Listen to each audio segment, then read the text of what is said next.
Y llega el momento de dar un repaso a esa actualidad que ha estado marcando el día a día nacional y también internacional. Y lo hacemos con nuestros invitados. Hoy tenemos a Dolores Serrat, bienvenida. Hola, buenos días. También nos acompaña Manuel Arnal, bienvenido. Hola, buenos días. Y vamos a ver ya cuál es el primero de esos temas que nos ocupa hoy. Los escándalos de la mujer de Pedro Sánchez siguen acaparando los titulares de prensa. El Mundo. El PP cree que la investigación de la Fiscalía Europea confirma que el caso de Begoña Gómez es un caso de corrupción. OK Diario. Agentes de la UCO recaban los correos del caso Begoña Gómez en red.es por orden de la Fiscalía Europea. El Confidencial. Sánchez alimenta la desconfianza de sus socios con su carta electoral.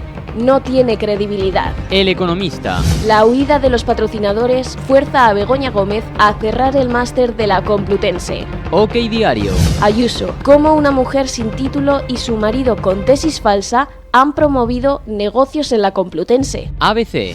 Pedro Sánchez convierte un mitin del PSOE en un acto de exaltación de su mujer. El País. El PSOE se lanza a convertir el caso de Begoña Gómez en una palanca electoral. ¿Afectarán estas noticias al resultado de las elecciones europeas? ¿Tendrá la segunda carta de Sánchez un efecto positivo para el PSOE? Lo analizamos con nuestros invitados. Pues lo analizamos con nuestros invitados. Dolores Serrat, ¿qué opina usted de todo este asunto Begoña Pedro? Empezamos por la pregunta que nos hacía el vídeo y yo lo que tengo que decir que espero que sí tengan repercusión en los resultados electorales y que la gente valora realmente lo que hay detrás de estas cartas. Pero entrando en el tema de fondo, y es el comportamiento de la esposa del presidente, de Begoña Gómez, lo primero que hay que decir es que nos deberíamos de hacer una pregunta. ¿Qué era Begoña Gómez antes de ser la esposa del presidente del gobierno? ¿Cuál era su aval profesional? Y si uno lo intenta analizar, aunque hay muy pocas noticias de antes, pues era una persona que había hecho una formación profesional de grado superior de mercadotecnia y que trabajaba en una empresa que se dedicaba a la captación, a la ayuda a la captación de fondos por parte de ONG sin ninguna trascendencia pública. ¿Qué ocurre a partir de 2018 cuando su marido accede a la presidencia del gobierno? Que hay un despegue profesional de esta persona con una serie de actuaciones. ¿Y cuáles son los hechos? En primer lugar, crean una cátedra de las llamadas cátedras extraordinarias en la Universidad Complutense de Madrid, que es una cátedra patrocinada por empresas o por grupos exteriores a la universidad. Y se la crean sin cumplir uno de los requisitos fundamentales, que es el de tener un título universitario, el ser licenciada o graduada universitaria.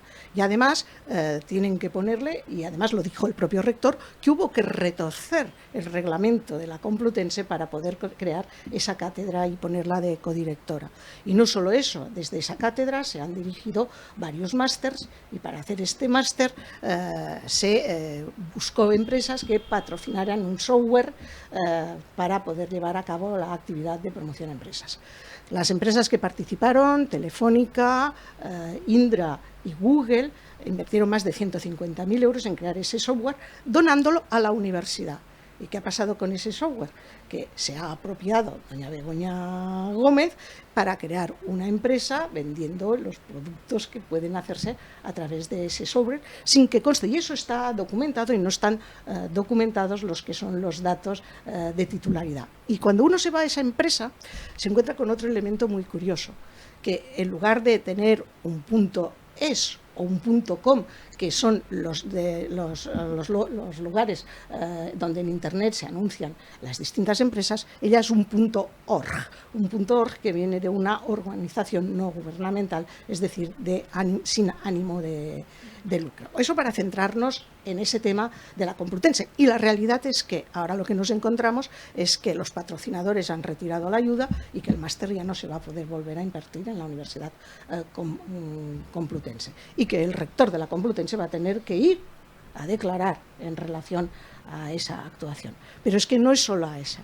Hay otras actuaciones que como persona ha hecho, esa captación de ayuda a una empresa subsidiaria de Europa para patrocinar el Africa Center dentro del Instituto de Empresa, que curiosamente dirigía doña Begoña Gómez, o tenemos lo que es las ayudas para la refinanciación y apoyo a Air Europa como compañía aérea a través de un amigo. Esas son actuaciones que en principio son hechos, que es lo que se está investigando.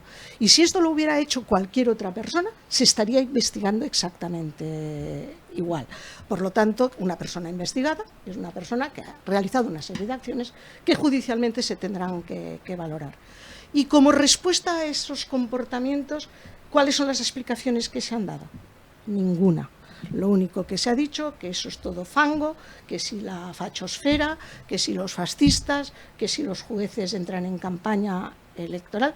Yo creo que la gente debería de leer la providencia que ha dictado el juez que instruye el tema, para ver las explicaciones que ha dado del por qué la citación se produce en el momento que se produce, porque no hay ninguna norma que impida que se tengan que parar los procesos judiciales en medio de una campaña electoral. Y no nos engañemos, doña Begoña Gómez es simplemente una ciudadana, ni siquiera es un cargo público, es una militante del PSOE que solo da una casualidad, que es la mujer del presidente del gobierno. Por lo tanto, como ciudadana tiene que ser investigada cuando toque, y a partir de ahí tendrá que operar la justicia. Y lo que no se puede hacer es, por un interés particular, criticar la actuación de los jueces.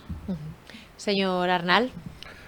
Bueno, yo no voy a entrar en esos datos tan prolijos, ¿no? De hecho, hoy aún sale más. En el periódico de Aragón sale un listado de las empresas de Barrabés, del empresario que está también dentro de todo este tumulto, ¿no? Ya veremos en qué acaba, ¿eh? Ya veremos en qué acaba. Hemos visto escandalazos muy gordos de financiación, incluso ilegal, de partidos, que no se ha tocado ni a las empresas que financiaban campañas, ni se ha tocado nada. Luego veremos que la esposa del presidente haya estado realizando, digamos, un tipo de negocios o actuaciones económicas de dudosa, no legalidad, sino de dudosa transparencia, es un problema, y otra cosa es la legalidad. A ver si resulta que estamos generando aquí una cuestión que dentro de unos meses no ha pasado absolutamente nada. Según dicen reputados juristas que conocen más el tema judicial, ¿no? Que un juez haga estas actuaciones en pleno periodo electoral, pues bueno, como él ha dicho, la Constitución no le impide hacerlo. Que emplee las providencias, que cuando estudiábamos el poquito derecho que he estudiado, dice que las providencias no son para eso, son para ordenar el juicio. Eso pone en los manuales de derecho, por lo menos en el que me dieron a mí. A lo mejor ahora esto ha cambiado, ¿no? El juez ha empleado la providencia para justificar qué es lo que está haciendo. Va a tener que justificar mucho, de hecho ha tenido que justificar ante el Tribunal Superior de Justicia de Madrid, creo, porque llevaba el juicio muy deslavazado.